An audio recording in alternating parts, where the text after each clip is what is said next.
Hi, I'm Melanie Caceres and I'm Mrs. Georgia International 2017. And I'm really excited to get to share with you a little bit about my journey to the 2017 Mrs. International pageant.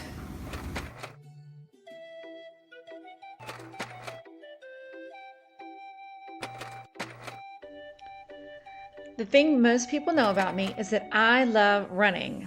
I have always loved running. In fact, I started running youth track in the 3rd grade. I didn't start running longer distances until after Diana was born. I ran my first marathon when she was 18 months old and I fell in love. Since then, I've completed 15 full marathons. I've qualified for the Boston Marathon twice, and I even finished a half marathon at 6.5 months pregnant with Gabriel. I've always known my purpose was to serve others. When I was in high school, I wanted to enlist in the military. The night before my appointment with an Air Force recruiter, the sergeant called my house and my mother answered. She said, "I'm sorry, but I don't have a daughter," and hung up the phone.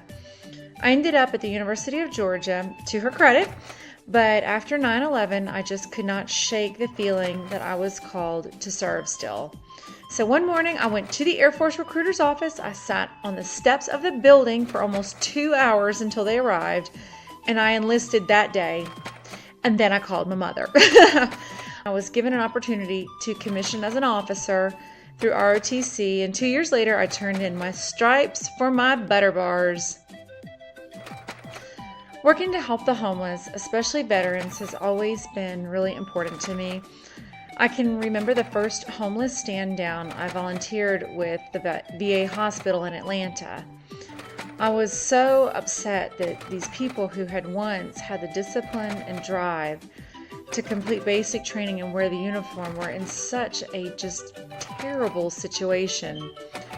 Years later, when I started working with Alex at our construction company, I knew that we had a real way to serve the homeless community, and that was by joining HomeAid to help build and renovate shelters. My husband, or Mr. Georgia, and I met when I was 19 and he was 20. We got engaged in Peru on New Year's Eve, and later we eloped in complete secrecy. He had already started a construction company with his father, and when I got military orders to go to Montana, he just left everything behind and we drove west to start our life together. That's the way he's always been, supportive and ready for any adventure. We're really excited to compete to be Mr. and Mrs. International.